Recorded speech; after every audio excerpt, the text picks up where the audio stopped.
I'm Nicole Lappin, the only financial expert you don't need a dictionary to understand. It's time for some money rehab.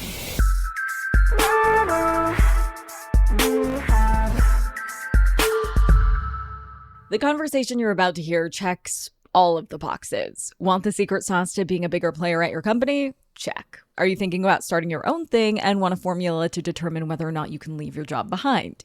Check. Are you raising kiddos and want help teaching them the value of $1? Check, check, check. The reason this conversation has everything is because it's a conversation with the incredible entrepreneur, Nicole Walters. The reason Nicole can cover so much ground is because she has lived a lot of lives. She has a new book called Nothing is Missing, which she calls a fresh start manual. Today, we talk about all of her fresh starts, which are jam-packed with useful advice for your career and beyond. Here's Nicole. Nicole Walters, welcome to Money Rehab. Oh my goodness, I'm so excited to be here. I am so excited to have you. I've had a lady crush on you from afar for many, many years. I am such a huge fan of yours. I love that both of us are like open books, and now you have a new book out, Nothing is Missing. And so I don't want to miss anything, pun intended, in this conversation. Let's start with the moment in your life when you wanted to get a fresh start in your career. Yes. So I think a lot of those of us who started in corporate or did the more traditional background, just like you, I mean, so much of being an anchor is corporate. I don't think people even understand how much paperwork y'all do. But all that said, when I realized that I was going to be capped, I was 28.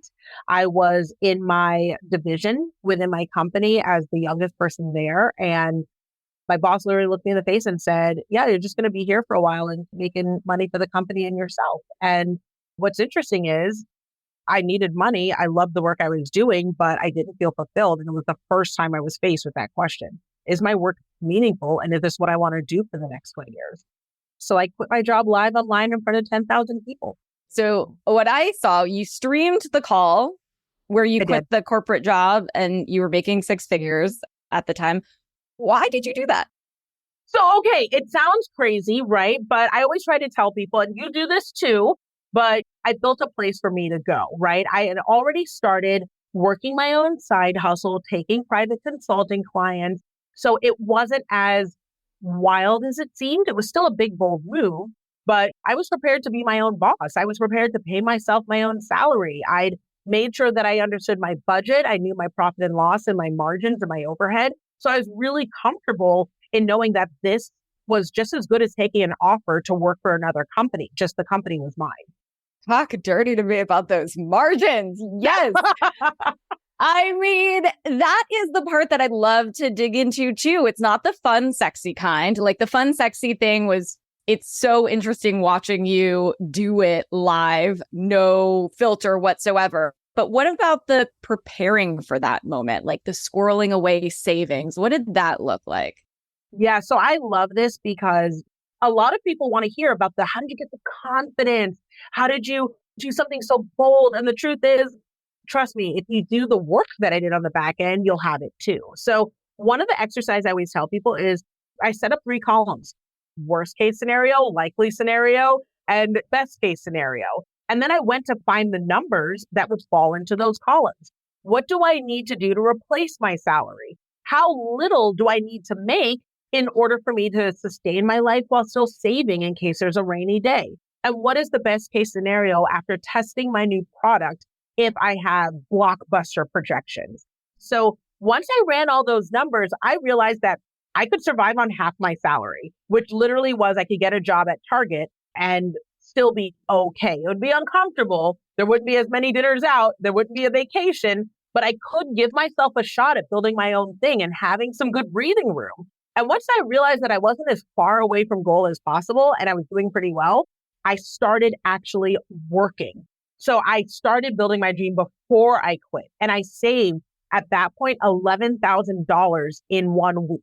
So I knew that I had proof of concept. I knew that my product was viable. And I also knew that I had some working capital to fund my business for a while before I actually brought in any revenue. But fortunately, revenue was coming in. So it all worked out.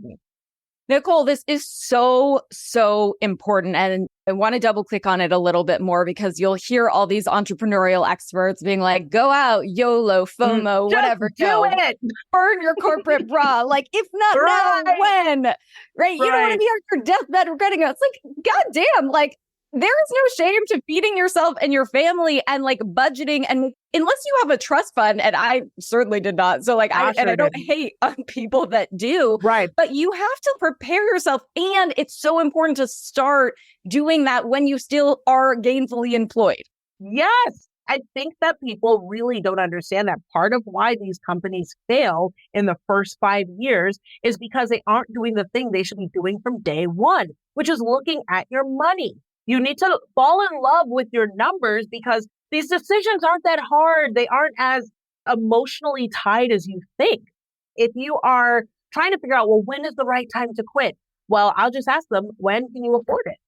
What do your numbers look like? Because your data will drive your decisions. And that's what I did. I just said, look, I still have this beautiful safety net of corporate, right? Even though I want out. Let me start putting things aside, paying off what I paid. So first of all, I paid off all my debt, my credit card debt. So I knew I was going into it without that pressure. And then I was like, all right, now it's just about how big can this thing go? I can give myself 6 months to a year before I would need to go back to corporate. And if I can't do it in 6 months to a year, then honestly, I should go back to corporate, because it's not working. And also, this whole thing that I think a lot of entrepreneurs do where there's pride in not paying yourself. I hear this all the time. I didn't take a check for 10 years. I didn't pay myself for 3 months. That's terrible. You are the worst boss to yourself of all time. Why would you leave your horrible nightmare boss and not cut yourself a check? Even if that check is for $1, shouldn't you honor the way you're showing up in your business? And so I was really proud to say that from day one of starting my business, I paid myself the same thing I made in corporate. And, obviously now I pay myself significantly more, but since day one, I paid myself. I've been the best boss I've ever had. And why is that so important? Like, let's reiterate that to entrepreneurs, to pay yourself first. Because one, if you have going concern in your business and you know that you want to be able to bring in new people and honor them with hopefully a 401k one day and benefits and grow, shouldn't you start doing that to yourself? Because as a leader in your company, everything is going to be dictated by how you behave.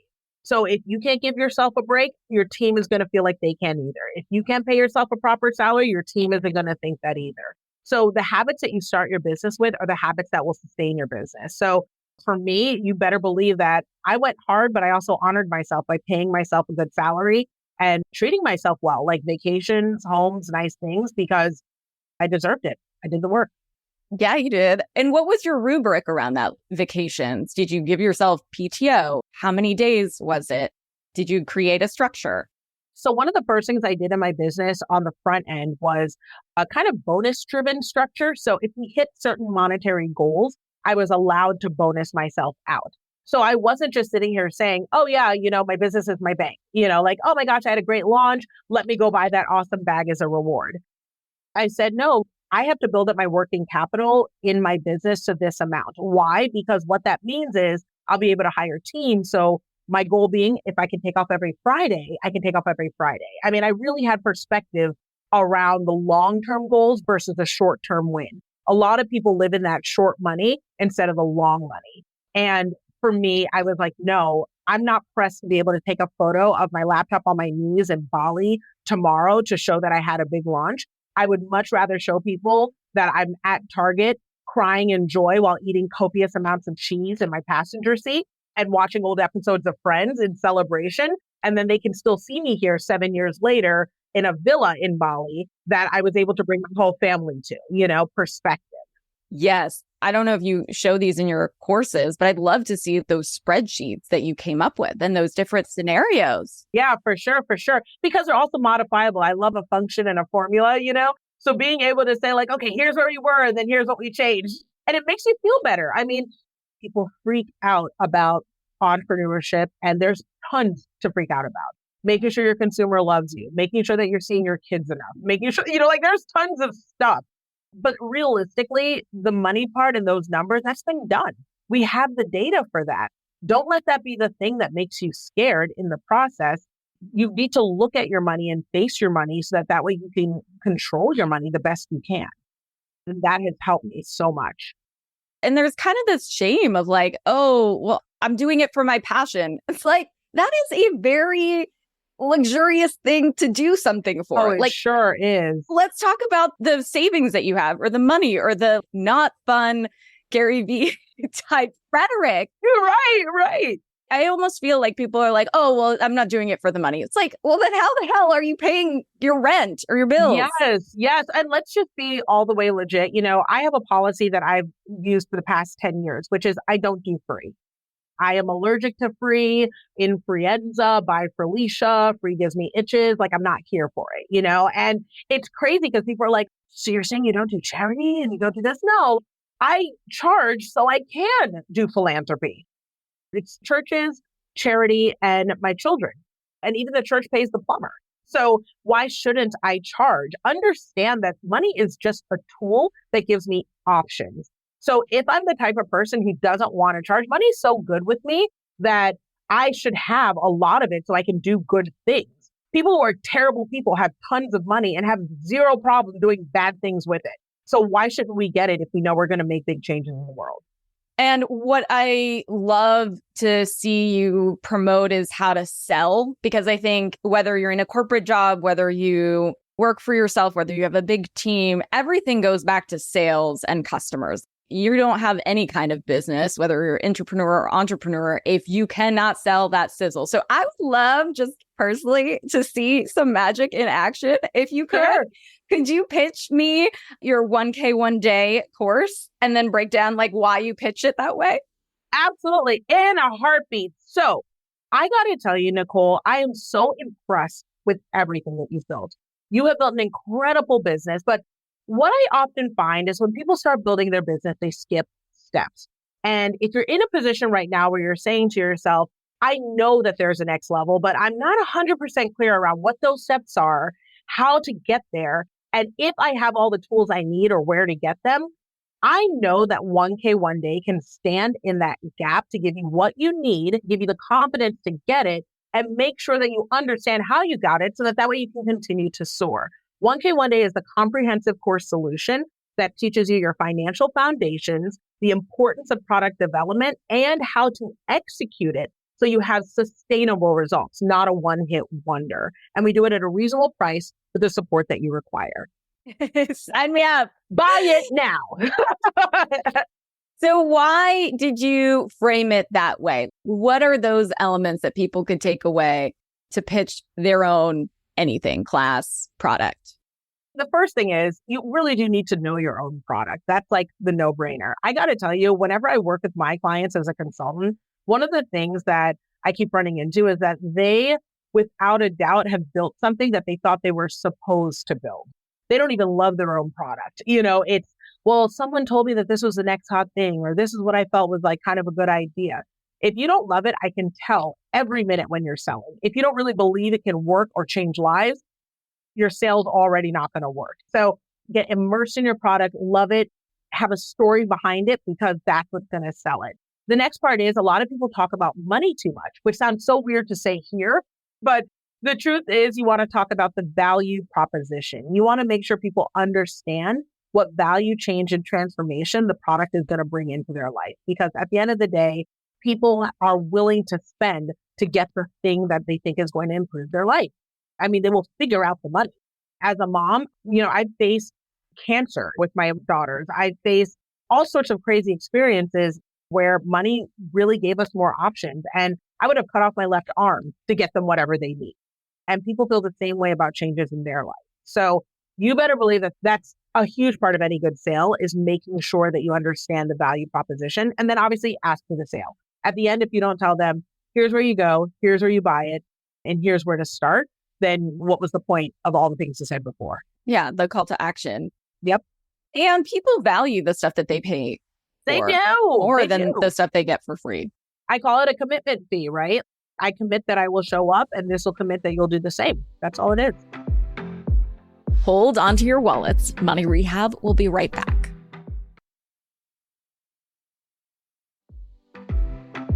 And now for some more Money Rehab. All right, let's talk about the story behind Nicole Walters, because damn, we have a lot to get to. Let's start with your love life. Tell me about your divorce. What did you see in that marriage that made you recognize you needed to do something different? So I came into my marriage having a background of being a poor child of immigrant, and I talk about that for the first time in my book. A lot of people don't know that I grew up with every single ounce of scarcity mindset because I actually had scarcity. And I knew that there was something more and I was willing to work for it. And that was so much of my life, looking for what was missing. And even in my marriage, happiness always felt like it was some mystery destination where if I worked a little harder or if I changed this thing, whether it was lose a couple pounds or move to a different home or lived in a different neighborhood or something, that we might finally be positioned for the greatest of joy. And I got married really young. I was 22. And as I grew in that marriage, I learned that no, money isn't it. When it finally came time for me to transition out after 12 years, I was like, oh, I have everything. We are taking private jets and vacationing in villas, and I am absolutely miserable. I'm unhappy. My partner's unhappy. My kids aren't seeing me being loved well. I have girls. They need to understand that money isn't everything, that we value our health and love. And so I did. And I was grateful that I'd made the choices in my business and my life prior to that, that gave me the flexibility to make those moves the way that they need to be made. So this is now your fresh start to love. You have said you're in the most loving, supportive relationship now. So what was that like dating after divorce? So it's crazy because I dated in LA, which is a whole category in and of itself. I'm in it now. Oh, you're in it now. Bless it. Nicole, bless your spirit. I hope you find the right person because it is like there's in the dating pool. It's insane out there. So I am very grateful though, because I met an incredible guy. He's a producer and I never understood what people meant when they would talk about being in the type of partnership where you felt like it actually enhanced you and that you weren't operating as an island. I think I always thought before that in life, it's kind of two people working side by side with their independent gifts towards goals. I didn't realize that there's a unifying thing that can happen when you have someone who's willing to not just support you, but also call you out, who can bring a fresh perspective, who can lend their gifts to what you're doing. And I just achieved so much more. And I feel so safe in my relationship to be flawed, to know that I could have $0 and he would love me. I could have billions of dollars and he would love me. And I'm just not validated by my work and how I show up the way that I was before. I feel like everything I do now really is for a purpose of changing lives. It's not just about hitting marks and hitting goals. And he's also super hot, which is like, that's a real blessing. I really, I'm so grateful. All the things are good. I really love this for you, Nicole. I love this for me too, girl. What's cool, though, about having a fresh start is that it's so powerful to bring all the lessons that you have in your lived experience to this whole other chapter. So what are some of the lessons that you learned from your marriage that have influenced the way you approach your fiance, I think now? Yes, fiance. Yes, I'm on fiance. Yes.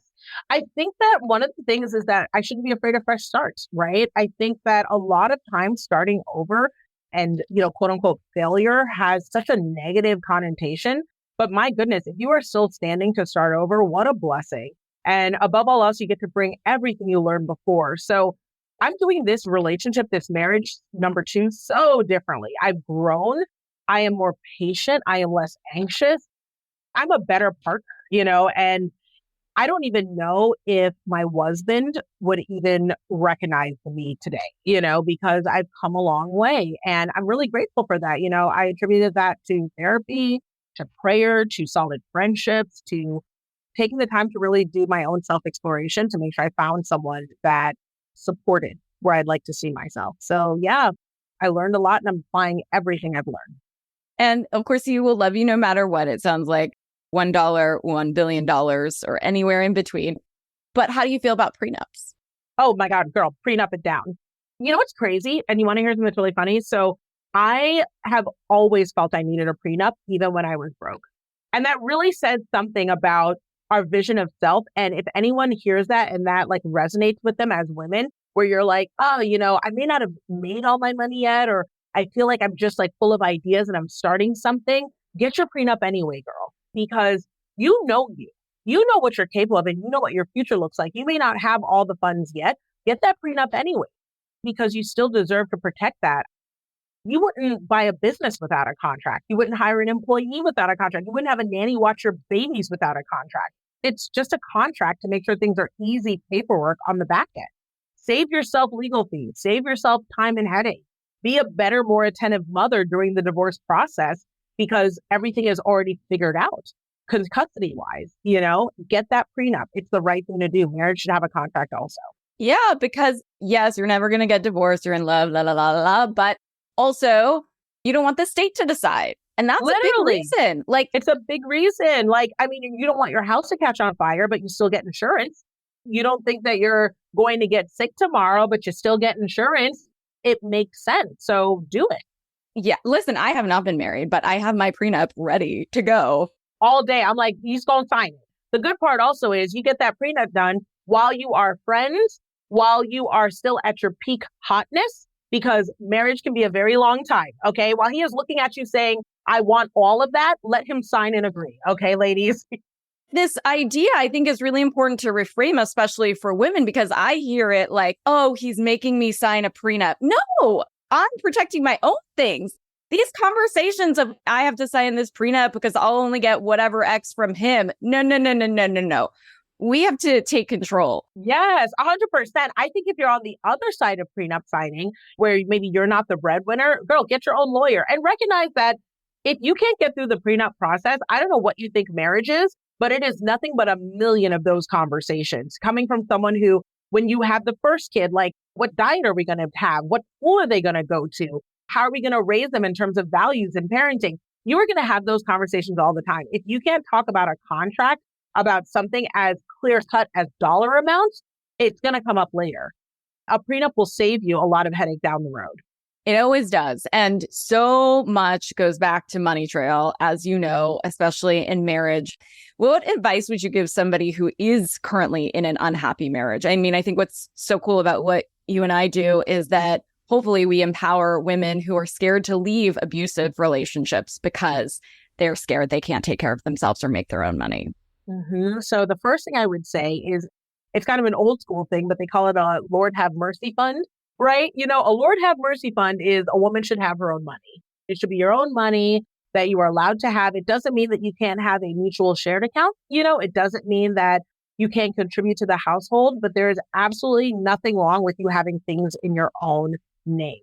And it doesn't even have to be millions and millions and millions of dollars. It's nice if it is, but just enough that when you're in a situation where you need flexibility and you don't want to have to answer to anyone, whether it's about you or your children, you want to have that. So if you're currently in something difficult or challenging or frightening or scary, one, seek support, right? Therapy, resources, most important thing. But two, while you're in it, you can start planning an exit. So save money. Start that side hustle and train yourself on skills, take that extra class, do whatever you can do right now to empower yourself to have more choices later.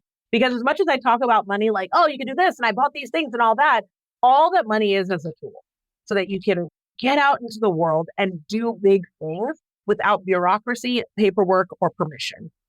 Yes. I call it the oh shit fund or like break in case of emergency. That's exactly right. Same thing. Yep. And do you think a secret account is kosher? Like if you have to have a secret account, you have problemos anyway.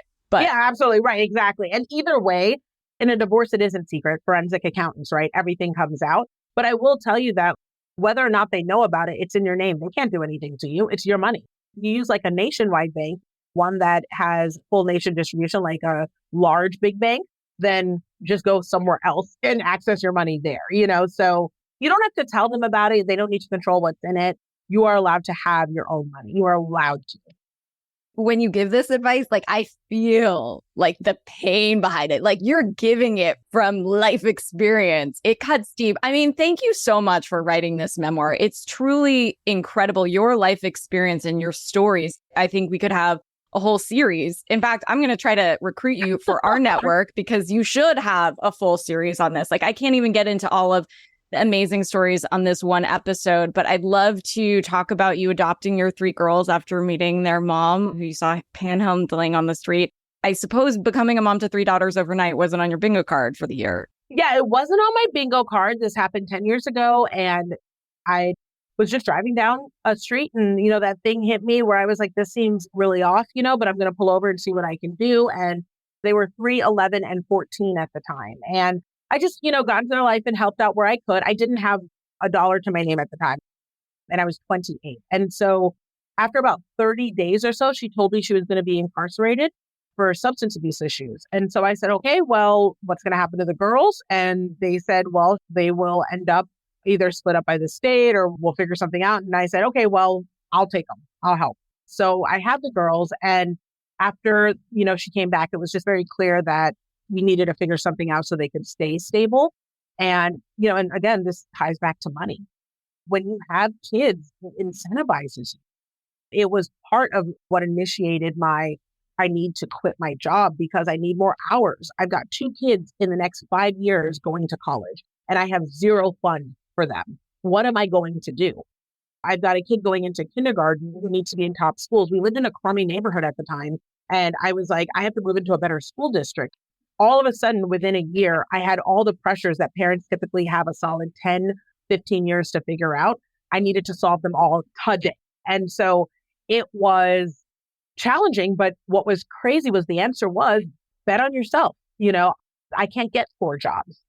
I can bet on myself though. And that's what I did. And throughout my life, it's worked. You are a good woman. You're very kind. I did not know what I was doing. And I talk about that in the book as well. What it is kind of like entrepreneurship. I think parenting is like that too. There's a reason why you jump into something blind because you learn how much you're capable of figuring out along the way. And if you just try to do the next right thing, it really does work out. So Nicole, like we talk about knowing your numbers and doing the right thing with your money and being responsible and all those things. But there are times where in your business, you have to do what's right, even if it doesn't monetarily make sense. And I think that a lot of people forget that that is part of being a good business owner and evolving. And it's why we try to make the right decisions as often as we can, so that when it's time to just make those calls, you can. I've had times where it was like, I've had an employee who's been going through it. And the right thing to do was to issue their bonus now and not wait till the end of the year because it would transform the trajectory of their life.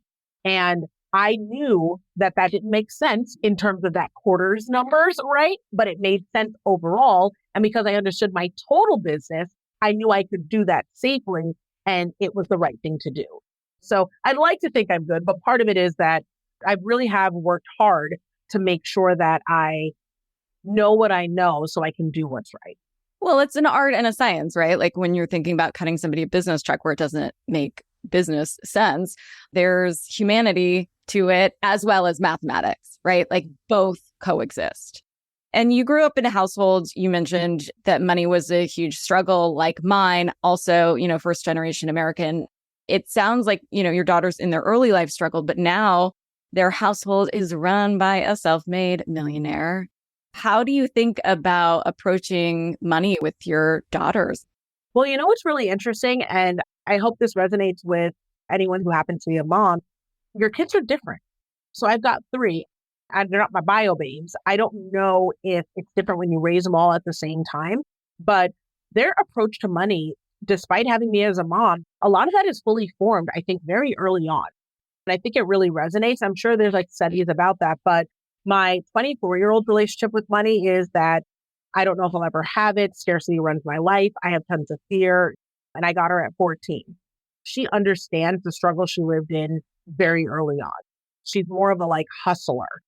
My 21-year-old is a scraper. She's like, I don't want to spend anything. I will live bare bones, to the point where I regularly have to teach her value, where your time is worth something. It actually does not make sense to try to build your own bed because it'll cost you more in the long run versus spending the money for it. And then my little one, her relationship with money is actually the most healthy. She's 11, where I really have to balance some of her charitable nature of it because she's like, oh yeah, money's comes and goes. There's plenty in the world. I can always work to make more. And if I do right and serve people, I'll make it. Like, that's where she is. And I'm like, girl, hold on though, but you need to save because this is also mom's money, not your money. So let's get it together. You know what I mean? Like that. There's like that. So it's interesting to watch them sort of apply what they know and evolve with what they've learned. But people like you create resources that I get to put into the hands of my daughters. You get to be examples that change their life. And so I'm thankful to you for that. And I'm thankful to you, and they're thankful to you. Are they excited about touching this book? My little one is at about 3/4 of the way through, and it has been, I mean, you've written an incredible book that's literally changed lives. People come up to you and they say, like, I did this thing from your book and it changed everything. So you understand what books can do. And I feel myself getting a little emotional about it, but having my daughter have conversation with me about the book, because she's like, Mom, I didn't know your life was so hard growing up.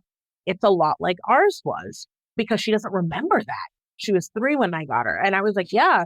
And she was like, I didn't know that we both could have hard lives and still end up really good. And I was like, oh yes, and it's just you know what I mean? It's just the conversations are like, wow. And I'm just grateful, because if this can happen for an 11-year-old, my God, what could happen when it reaches the rest of the world? So it's just such a privilege. To end our episodes, I ask all of our guests for a piece of money advice listeners can take straight to the bank. It could be anything: investing, saving, retirement, negotiating. What would yours be? So this is one that applies in all those categories. Grant yourself some grace. I think we're all way too hard on ourselves. We set these expectations for wild, incredible results and weird returns financially. And I just want to let you know that as long as you're still breathing, you have another day to try again. And shame is not going to serve you as you start over fresh. So grant yourself a little grace as you go. Have you given yourself grace during this crazy time? I try every single day. Money Rehab is a production of Money News Network. I'm your host, Nicole Lappin. Money Rehab's executive producer is Morgan Lavoie. Our researcher is Emily Holmes. Do you need some money rehab? And let's be honest, we all do. So email us your money questions, moneyrehab@moneynewsnetwork.com, to potentially have your questions answered on the show, or even have a one-on-one intervention with me. And follow us on Instagram @MoneyNews and TikTok @MoneyNewsNetwork for exclusive video content. And lastly, thank you. No, seriously, thank you. Thank you for listening and for investing in yourself, which is the most important investment you can make.